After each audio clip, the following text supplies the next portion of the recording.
Okay, the reading for this week is the Tang Shi Bai Shou, or 300 Tang poems, compiled in 1763, imported into Japan during the Edo period and very influential in Japanese literature.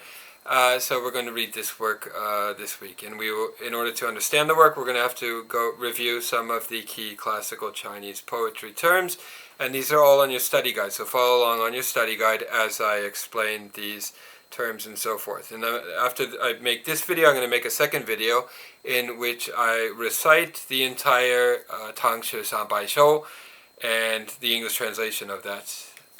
Okay, and the English translation we'll be using is by Witter Biner, which came out in 1920 in a book called The Jade Mountain, a Chinese anthology being 300 poems of the Tang Dynasty. There are many English translations of this work, and many Japanese translations as well. I have some of them listed on at the top of your study guide. The most recent English translation is by Peter Harris, came out in 2009 by Penguin House. It's called 300 Tang Poems, but we'll be using Biner's translation here. And the most recent Japanese translation, or taiyaku, that I could find, it came out in 2008. I have a link to that work as well if you want to read the Japanese translation alongside the original Chinese as well. And the file that you have, the Biner translation that you have, also includes the Chinese at the top of each translation. So you'll be able to look at the Chinese and compare it to the English translation as you read. Okay, further reading, I have two items listed here. The first is this very excellent book that came out from Columbia University Press in 2007 called How to Read Chinese Poetry, a Guided Anthology, and it's edited by Tang Shi, a professor in America, so I forget which university, but it's an excellent introduction to the subject. Much of the information that I include here in this study guide I gleaned from this and several other sources. Among the other sources, of course, are any of the works by the great sinologist and translator of Chinese poetry, Stephen Owen, who's a professor at Harvard, I think. China's major dynasties, we've already reviewed these, we don't need to go over them again, starting with the Xia, which is from BC, 2070 BC to 1600 BC, followed by the Shang. And Shang is the first dynasty that's included in the song that we sang in one of the other videos. You should all have memorized that song by now in order to plug these dynasties in the order into your head. You need to do that as soon as possible. I'll sing it just once for you. The Shang Zhou Qing Hang, Shang Zhou Qing Hang, Sui Tang Song, Sui Tang Song, Yuan Ming Qing Republic, Yuan Ming Qing Republic, Mao Zedong, Mao Zedong. Okay, and the most relevant dynasty for this reading assignment this week is the Tang Dynasty, of course, which begins in 1618 and ends in 906. Okay, so it overlaps just a little bit with the Heian Dynasty or Heian period in Japan. And remember that much of Tang Dynasty culture and literature formed the basis for Japanese culture for a long time. So especially in the Heian period, you see lots of Tang Dynasty poetic influences throughout Heian era monogatari and so forth. So Tang Dynasty is the golden age of Chinese poetry, of arts, of culture. It's also an age of imperial Chinese expansion and globalization centered around the imperial capital Chang'an, one of the world's largest cities at the time. The Silk Road and other trade routes connected China to the greater world. So there's much interaction with Persian cultures and with Turkic cultures and so forth during this period, and with and throughout Asia as well. Alright, so keep in mind that all of the poems written in this collection are from the Tang Dynasty, thus the name 300 Tang Poems.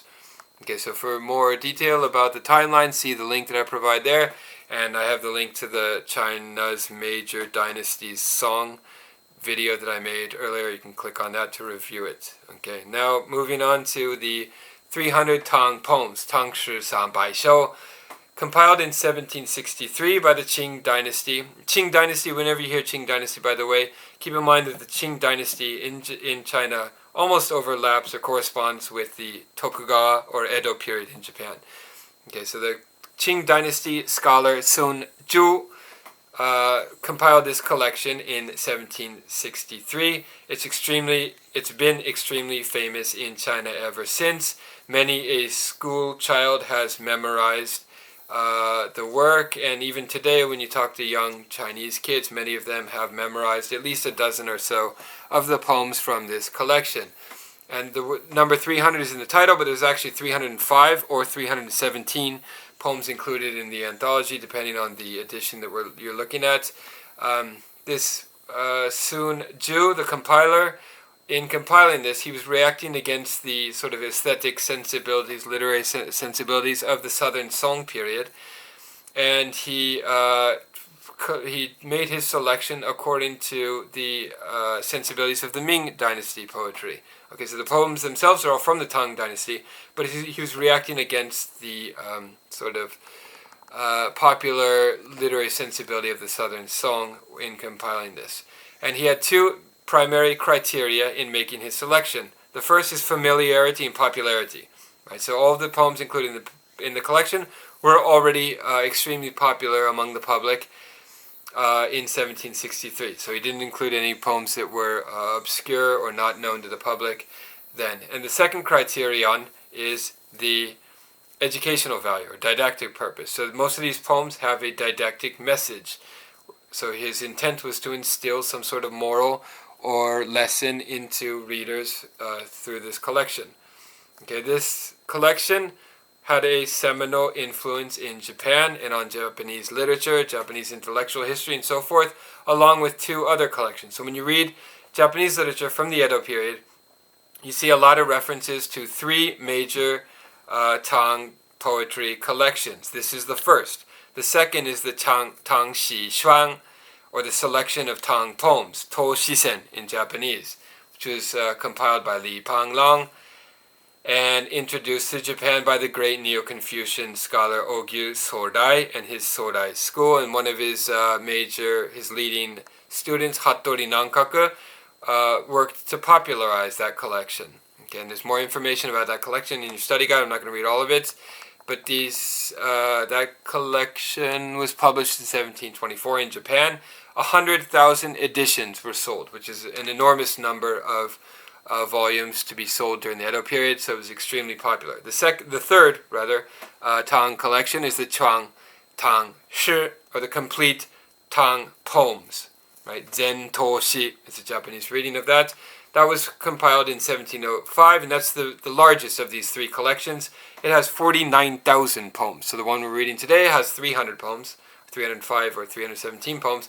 This third one, has 49,000 poems by 2,200 poets. So that's the sort of comprehensive collection of Tang Dynasty poems. Okay, so those are the three major anthologies of Tang Dynasty poetry that were compiled after the Tang Dynasty and that were extremely influential in Japan.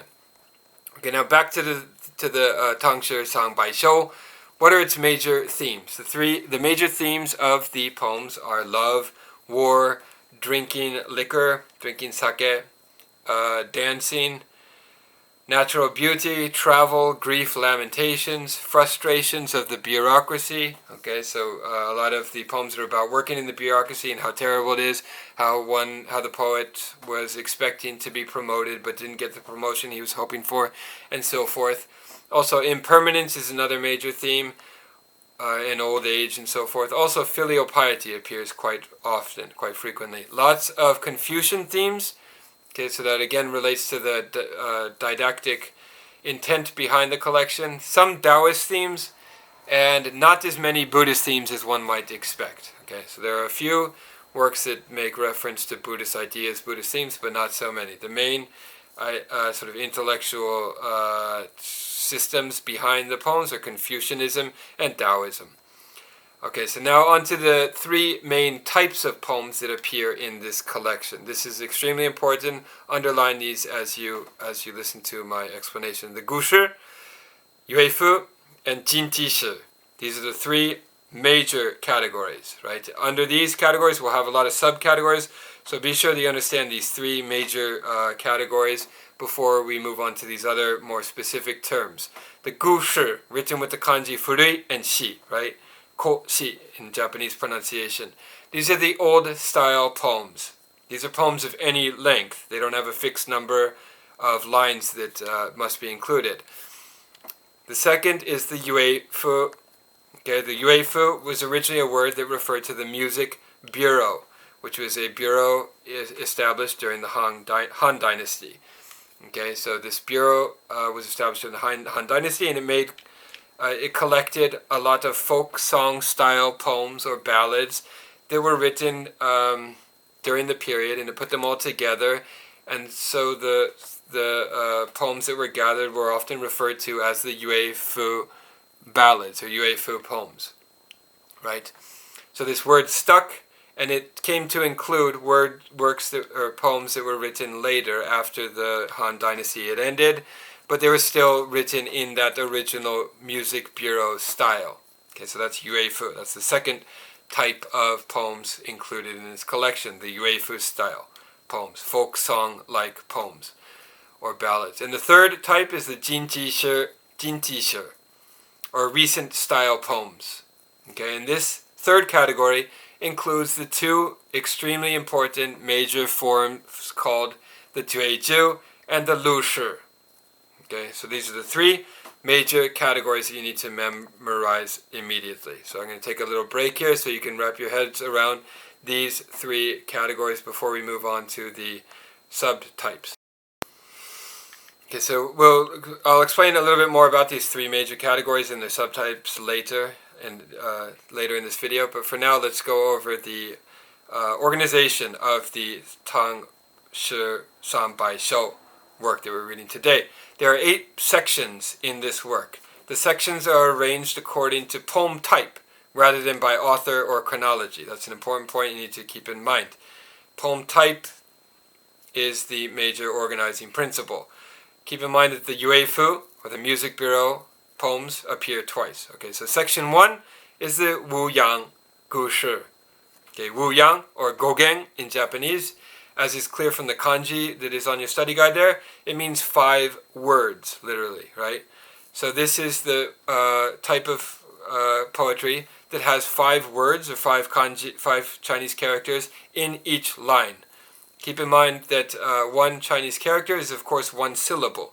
So this word Wu Yang is often translated as 5 syllables or pentasyllabic, right? So Wu Yan Juetu is the pentasyllabic ancient style poems. This is section 1, and there are 35 poems of this type. Section 2 of the work is the Uefu. These are the folk song style poems that I mentioned above, right? The music bureau poems, and there are 10 poems in this section. Section 3 is Qiyan gushi. Qiyan, as is clear from the kanji there, is in Japanese shigon, and this is 7 words, literally, right? So Qiyan means 7 words, or 7 Chinese characters per line. In other words, 7 syllables per line. In other words, heptasyllabic, right? Hepta is the Greek word for 7, of course, right? So heptasyllabic ancient style poems is how this term is often translated in English, Qiyan gushi, and there are 28 poems in this section 3. Section 4 is the Uefu again. So this is the second time the Uefu poems appear, and these are the folk song style poems, and there are 16 poems here in this section. Section 5, we have Wu Yan Lüshi. So this is the second type, or one of the subtypes of the jinti, right? You remember there are 3 major categories of poems in this collection: the gushi, yuefu, and jinti. Under jinti, you have 2 major subtypes: the jueju and the lüshi. So this is the lüshi. So section 5 is Wu Yan Lüshi. Wu Yan, or gogen, is literally 5 words or 5 Chinese characters per line. That is pentasyllabic. So lüshi is often translated as regulated verse or regulated poems. Okay, so this is the pentasyllabic regulated poems, and I'll explain these more in detail below. There are 80 poems in this section 5, and the lüshi, regulated poems, it literally means 8 lines. So whenever you see lüshi, always remember that it has 8 lines in a lüshi. And these are identical line couplets in the middle. We'll get to that more detailed information later. Section 6 is also a lüshi, but it's not a Wuyan lüshi or pentasyllabic lüshi. Rather, it is a Qiyan lüshi or heptasyllabic regulated poem. Okay, so Qiyan lüshi is a heptasyllabic regulated poem of 8 lines, but with 7 Chinese characters per line. And there are 54 poems of this type in this section. And these are also 8 lines, as I mentioned. Lots of rules. So lüshi is regulated poems. And by regulated, I basically mean that it has lots of rules about the tones, about the parallelisms, and so forth, which we'll get to later. Okay. And then section 7 of this work is the Wu Yan Juetu. So this is the beginning of the jueju section, right? So you remember, to review, there are 3 types of poems in this collection: the gushi, yuefu, and jinti. And under the jinti, you have 2 subtypes, namely the lüshi and the jueju. So this is the jueju subtype here in sections 8, 7, and 8 of this collection. Wu Yan Juetu, or gogen in Japanese, 5 words per line. In other words, 5 Chinese characters per line. In other words, a pentasyllabic quatrain. Okay, so jueju or zekku literally means a curtailed or cut off poem. And by cut off, it means a quatrain. So jueju is sometimes translated as quatrain in English. So Wu Yan Juetu is often translated as pentasyllabic quatrain. It has 5 words per line, and it has 4 lines total. So it's the shortest of all the major Chinese poetic forms. It's kind of similar to the haiku in Japanese. So it's often compared to the haiku, and the roots of the haiku are often traced, or the roots of haiku or tanka, waka before that, are often traced to the jueju poetic form in China. Okay, so this section 7 of the Tang Shi Bai Shou has 37 poems in all. And then we have section 8, which is the final section of this work, which is the Qiyan jueju. Okay, so it's also a jueju, but it's not a Wuyan Juetu, it's a Qiyan jueju, or shigon in Japanese. And this literally means, shigon means 7 words per line, or 7 Chinese characters per line, or 7 syllables per line. So the heptasyllabic quatrain is how this term Qiyan jueju is sometimes translated. And there are 60 poems of this type in this section, namely section 8 of this work. Okay, so those are the 8 major sections. We will review those as we read the work. Okay, now an introduction of the major poets that are included in this collection. These are the great Chinese poets, the most famous poets in all of Chinese literary history. Many of China's most famous poets, Du Fu, Li Bai, Bai Shou, Wang Wei, are included in this collection. Du Fu, who lived from 712 to 770. I'm not going to go over all the dates for all these. They're included in your study guide. Du Fu has, I think, the most number of poems included in the collection. At 39 of his poems are included in this collection. Li Bai has the second most number of poems included in the collection at 34 poems. So Du Fu and Li Bai are the most represented in this collection. Wang Wei is another major poet who has 29 poems included in this collection. Bai Shou, who wrote the famous Changhenge, which the Song of Everlasting Sorrow, which we've already read in this class, the very long poem about the romance love affair, the doomed love affair between the emperor and Yang Guifei. We've already read that. That poem is actually included in this collection, and Bai Shou has 6 poems included in this collection. The other major poets here included here are Li Xiangying, Meng Haorang, Han Yu, Du Mu, Liu Changqing, Chen Xiang, Wang Changling, and Wei Yin Wu. Okay, so keep these names in mind as we read the work, especially the 4 major poets of the collection: Du Fu, Li Bai, Wang Wei, and Bai Shou. Alright, now on to some more detailed information about the key literary terms and key genres that I introduced above. And also keep in mind that I haven't formally studied Chinese in many years. I took a few classes back in graduate school, but since then I haven't studied Chinese, so my pronunciation, my tones are all off. So don't write in the comments that my tones are bad. I know they are bad, and you will forgive me for not speaking in the proper tones. Okay, type 1. Again, there are 3 major types of poems in this collection, as I've already repeated several times. The gushi, yuefu, and the jinti. And under the jinti, we have the 2 major types of the lüshi and the jueju. Okay, so first we will start with the gushi, some more detailed information about the gushi, which is also sometimes called gushi, or the ancient style poetry. In Japanese, kotaishi, in the Japanese pronunciation. Okay, so what is the ancient style poetry? This is unregulated. Okay, so there aren't the extensive rules that you find in the jinti. Unregulated, there aren't as many rules about the tones and so forth. This is one of the major classical poetic forms. It emerged in the 2nd century AD, so it emerged in the Han period, Han Dynasty period. It came into prominence with the Han Dynasty poem compilation called Gushi Shou, or 19 Old Poems. Gushi Shou, 19 Old Poems, which was compiled in 520 AD. So it was compiled after the Han Dynasty, but it included the major Han Dynasty poems, right? And they were the gushi, called the gushi.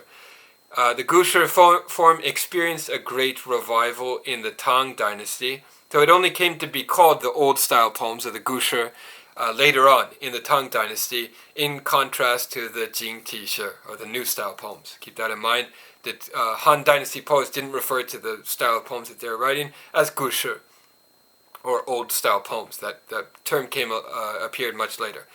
Okay, so this form experienced a great revival in the Tang Dynasty, 618 to 1906, as I've already mentioned.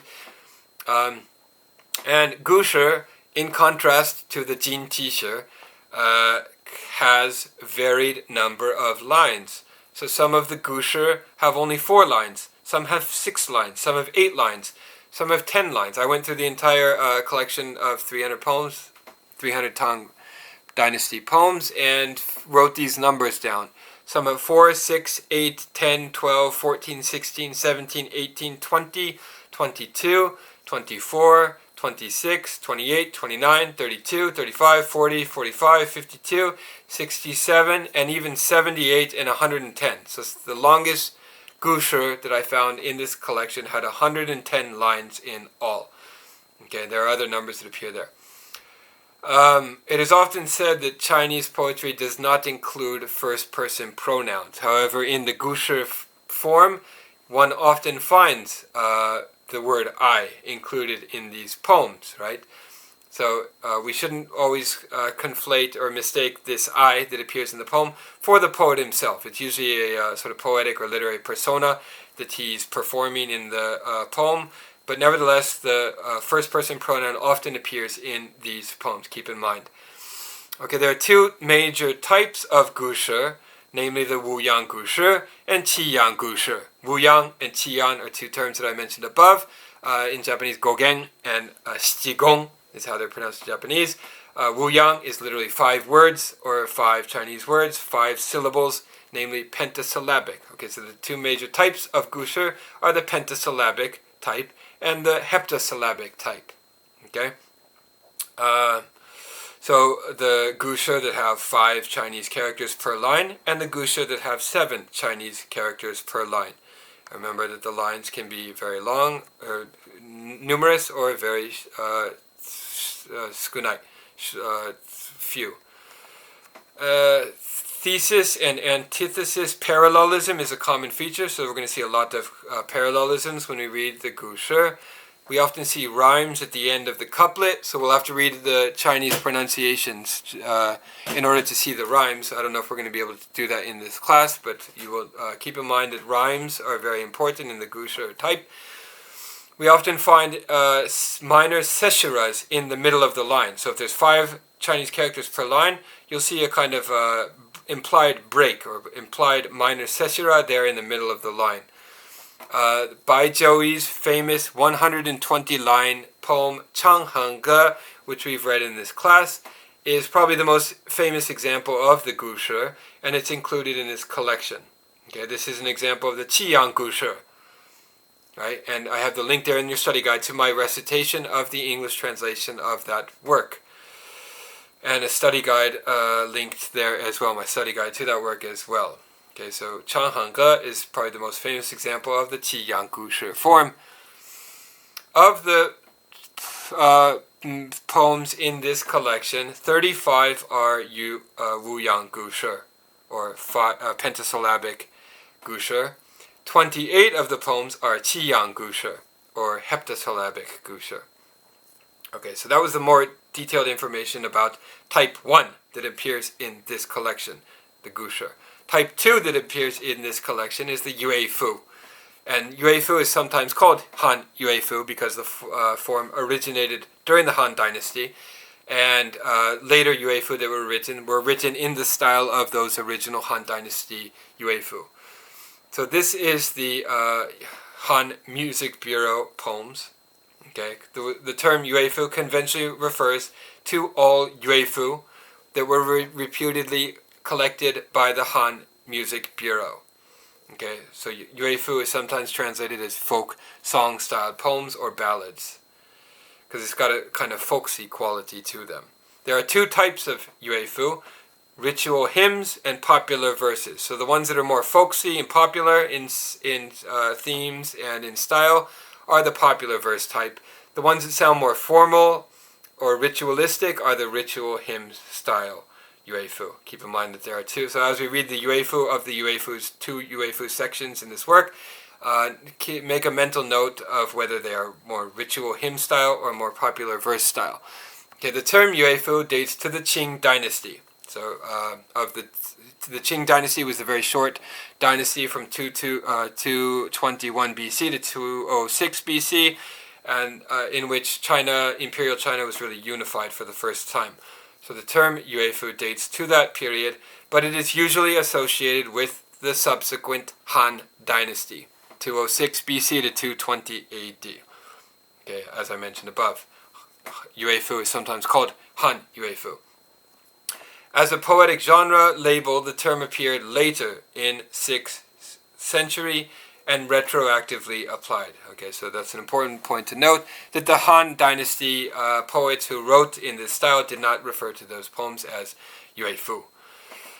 Number of lines varies, as I mentioned above, okay, between 4, 6, 8, 11, and so forth, all the way to 30, 37, and 44 lines is the longest Uefu that I found in this collection. 4, 6, 8, 11, 12, 13, 14, 16, 20, 26, 27, 28, 30, 37, and 44, okay, are the number of lines, Uefu lines that appear in this work.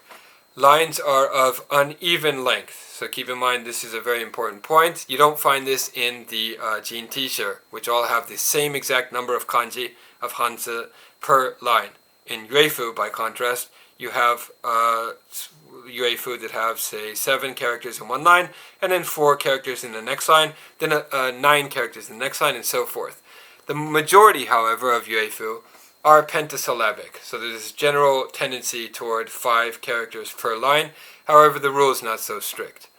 Okay, so Uefu, keep in mind that it originates in music, okay, like the ci form, which we'll discuss at a later date.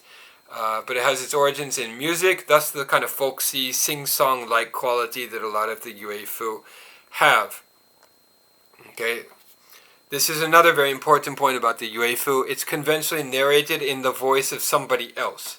Okay, so whereas other poems sound more autobiographical or more personal, the Uefu is more kind of a performance. It's narrated in the voice of other personas, fictional personae, often commoners. So even though the writer of the poem might be an aristocrat of the highest rank, he will write his Uefu from the voice of a common person, right? So there's a more performative quality to this genre than in other forms, or fictional quality, we might say.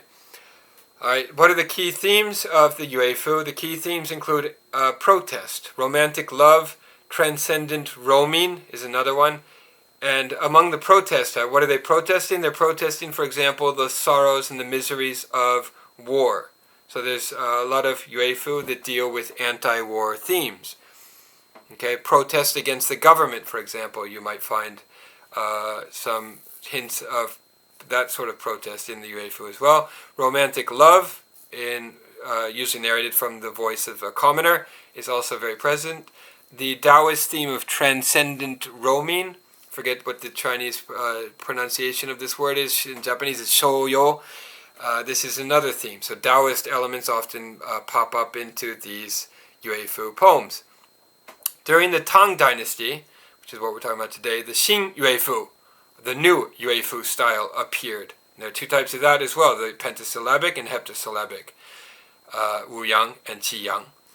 Two types of the new Uefu appeared on the scene, and this was developed by the great poets Li Bai Dufu, the socially minded Bai Shou, and Yuan Jian. Right, so Xin Uefu is sort of a revival of the old Han Uefu style. And so many of the Uefu that we're reading today will be examples of the Xin Uefu. Okay, this became a source for later Tang Wu Jue. Okay, that's a sort of side note. Okay, well, it's a side note, but an important side note. The jueju, the short curtailed quatrains that we're reading, were often influenced by the Han Dynasty Uefu poems. Okay, so keep that in mind. Even as you read the other type of the curtailed quatrain jueju types, especially the Wu Jue, or 5 pentasyllabic jueju types, that many of them are influenced by the Uefu style, folk style. Alright, representative works of the Han Dynasty include, I have some examples of this form here. Representative works of the Tang Dynasty are Li Bai, and the Songs of the Border, and so forth. Okay, we'll get to those when we recite the actual works. Now on to the third major type of poems that appear in this collection is the jinti. So first we had the gushi, the old style poems. Second type was the Uefu, which I just discussed. And the third type is the jinti, or the recent style poems, which includes the 2 subtypes of the jueju and the lüshi. Okay, so let me give you some of the more detailed information now about the jinti, or recent style poetry. This is one of the most important poetic forms, especially in the Tang Dynasty. It's a heavily regulated verse, and by regulated we mean tonally regulated. So there's all kinds of complicated rules about the tones that you can use and that you can't use, and parallelism, about the fixed parallelisms and so forth. There's a very rigidly fixed number of lines for these 2 types of jinti, right? The jueju has 4 lines, always has 4 lines. The lüshi, or regulated verse, always has 8 lines. Okay, so there's a fixed number of lines in these works, and also a fixed number of characters. And there's also very strict rules about the rhyme. Okay, so the rhyme must appear on the even lines. Okay, so lines 2 and 4, for example, will rhyme. The jinti is often regarded as a Tang Dynasty innovation, but the form actually dates back to Sheng Yue's 4 tones and 8 defects theory that he put forth in the late 5th century. So it dates to that, but whenever you hear jinti and its 2 subtypes of the jueju and the lüshi, it's usually associated with the Tang Dynasty, even though its origins date back a little bit earlier.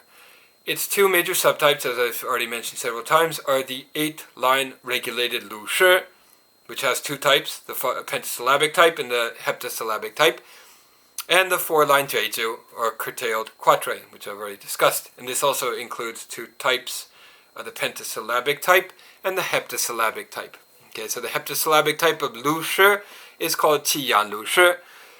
The pentasyllabic type of lüshi is called the Wuyan Juetu. Okay, and similarly with the jueju, the pentasyllabic jueju is called Wuyan Juetu, and the heptasyllabic or seven syllable jueju is called the Qiyan jueju. A lüshi variant is linked coupled to, okay, there's also the variant of the lüshi called the Bai Shou, which is an early Tang Dynasty, but since none of the Bai Shou are included in this collection, we won't have to worry about that for now. Alright, Tang poetry distinction between jinti. Okay, yeah, so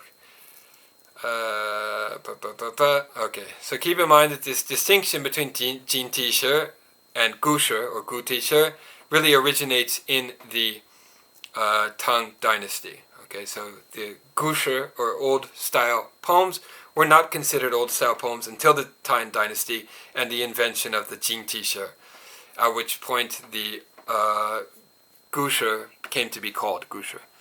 Alright, so those are the three major types, gushi, yuefu, and jinti. Now we will talk about the two subtypes within the jinti. Okay, so type 3 subtype 1 and type 3 subtype 2. Starting with type 3 subtype 1, which is the jueju. The jueju. I should mention now that there's a kind of boom in the Anglosphere with the jueju literary or poetic type. In America, especially North America, there are jueju societies that have arisen. There's a literary journal that publishes a lot of English jueju. There's a professor in America, I forget his name at the moment, who's sort of promoting the jueju form and encouraging Anglophone poets to write in the jueju form. And there's several YouTube videos that he has where he explains the jueju. So if you want to know more about the jueju form, which is a subtype of the jinti, look up his videos and he gives you a lot of information, more detailed information about this form. But I'm going to introduce the basic outline of the form, or basic characteristics of the form here. So the jueju, zekku in Japanese, is sometimes translated in English. The zekku part, zetsu, means to cut, literally, right? Kiru in Japanese. This is sometimes translated as the cut-off quatrains or the curtailed quatrains. This is a type of regulated verse or jinti that became increasingly popular in the 5th and 6th centuries and culminated in the Tang Dynasty. Jueju always has 4 lines. Underline that part of your study guide there. Very important. Jueju always has 4 lines. That's the name quatrain, right? It is the shortest and most focused of the poetic forms used by the Tang poets. It's the shortest and the most focused, thus the comparisons that you hear a lot of the times to the Japanese waka or Japanese haiku. The form demanded that poets develop richly symbolic language and artful techniques and structures. Okay, so because it's so short, the poets have to come up with innovative ways to make the poems as dense as possible, as rich as possible, as filled with sort of semantic overtones and cultural resonances and meaning as possible, right? Critics have long considered this form, the jueju, to be the most difficult to compose. So because it's so short, it's the most difficult to compose. It often addresses weighty or philosophical topics with great intensity. So when you have longer forms, such as the example with the Changhangge by Bai Shou, the Song of Unending Sorrow, you can have a more narrative style, right? You can sort of tell a story in a more prosaic style of writing that you cannot do with the jueju. So because it's so short, it has to be more poetic and more dense and more philosophical, more weighty, really. So this poetic form, the jueju, often addresses very weighty philosophical topics with great intensity. These poems, jueju, are called short bursts of flames, in the words of the scholar Zhong Qi, who wrote the work that I introduced in the at the beginning of this video, How to Read Chinese Poetry. He calls these short bursts of flame. The term jueju probably predates the term lüshi and is thus independent. So there was a theory at some point that jueju actually come from lüshi, the 8-lined lüshi regulated verse. But Zhong Qi Cai in his book says that jueju actually predates that term, so it probably developed independently of that.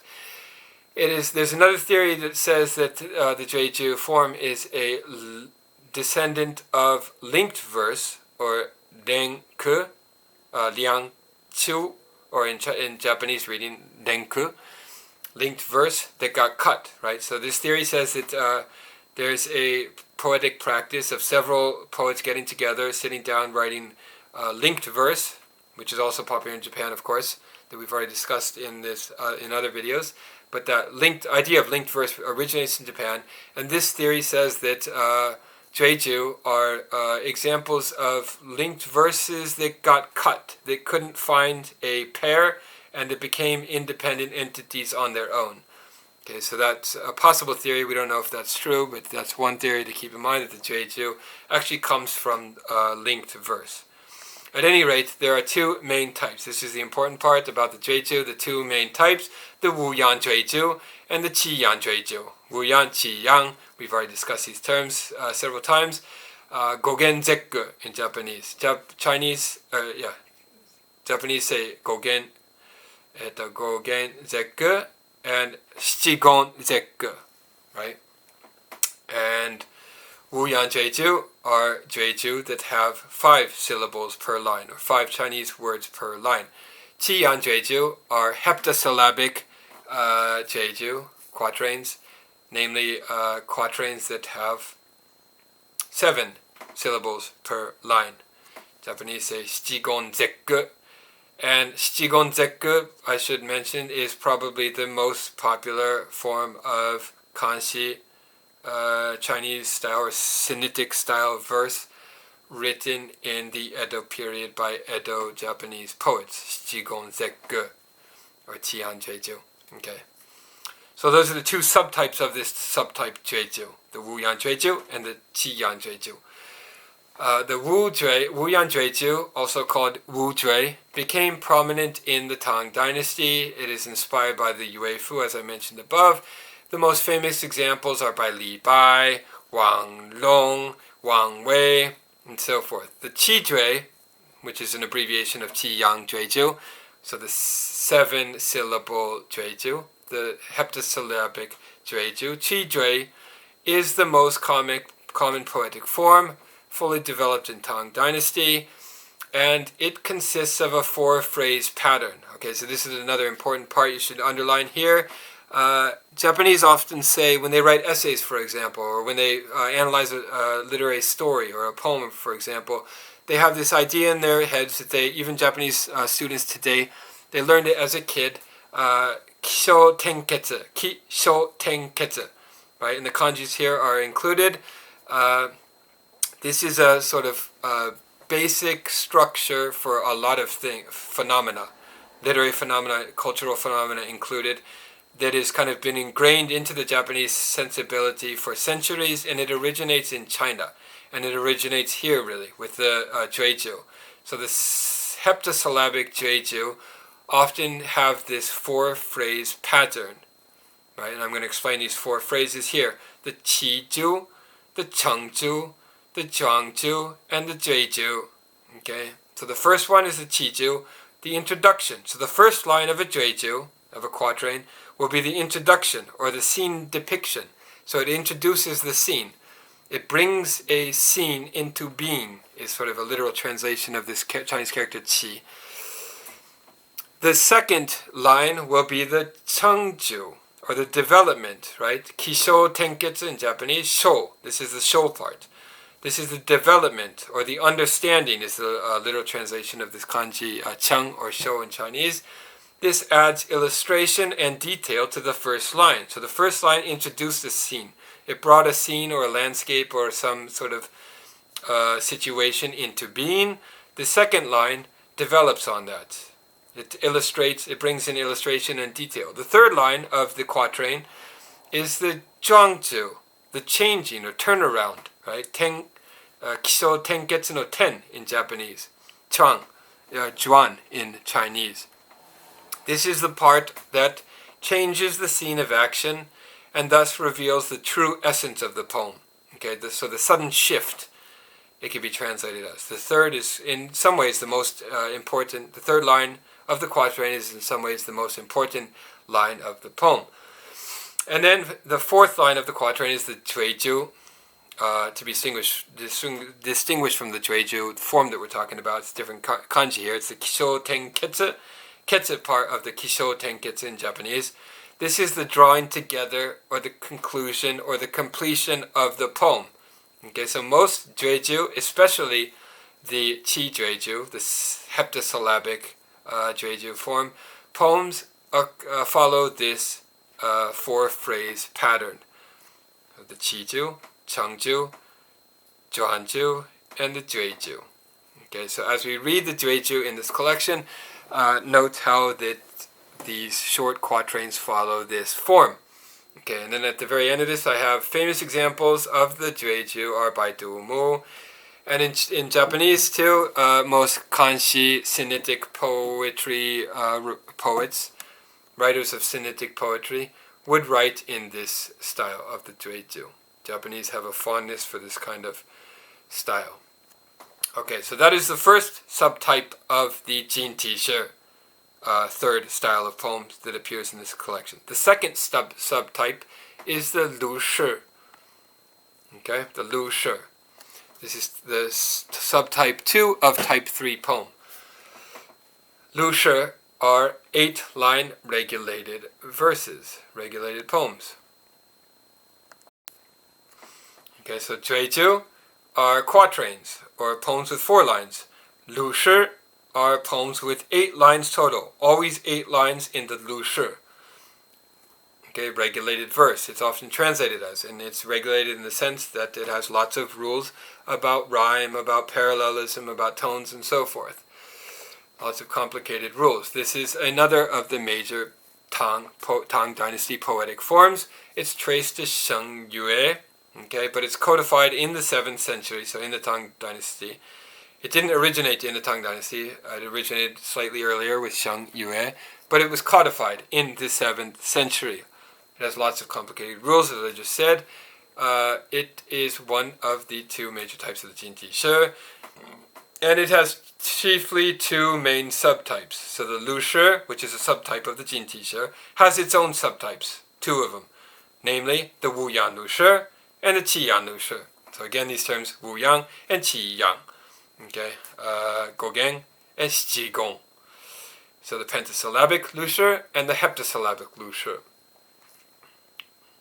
Okay, so note, when you read a lüshi, is it the kind that has 5 Chinese characters in each line, or is it the kind that has 7 Chinese characters in each line? Always pay attention to that. Among the most famous Wu Lu, of course, is the abbreviation for Wu Yan Juetu. So among the most famous pentasyllabic lüshi is Du Fu's famous poem about longing for spring. I forget the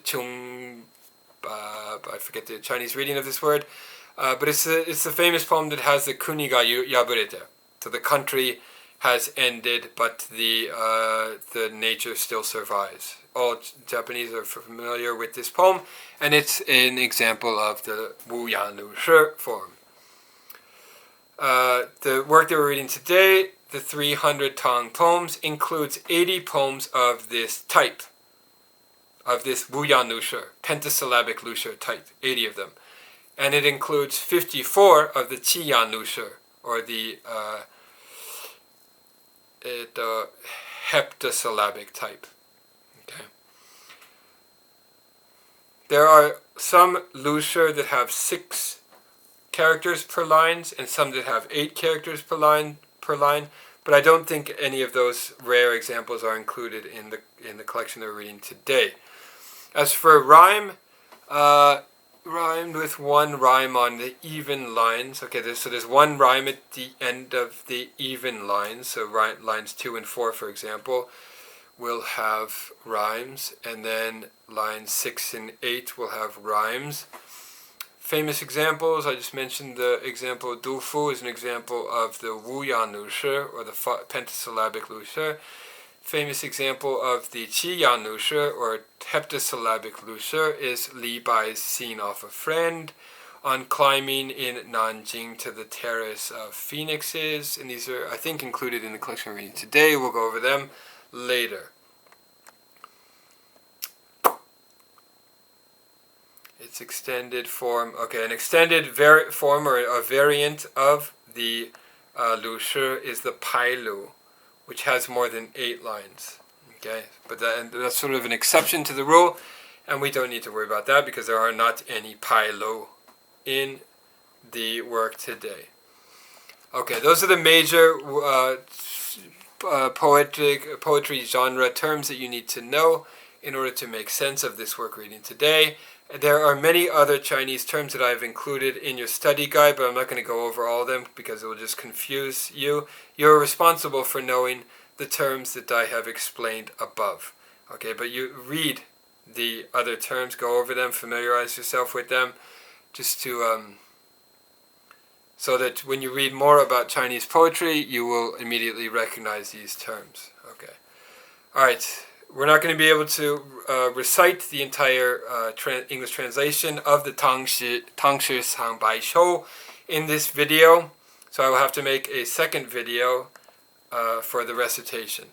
But make sure you watch this video and understand, wrap your head around all these terms and so forth and background information before you read the text. Okay, that is all for now. If you have any questions, send me an email. Goodbye.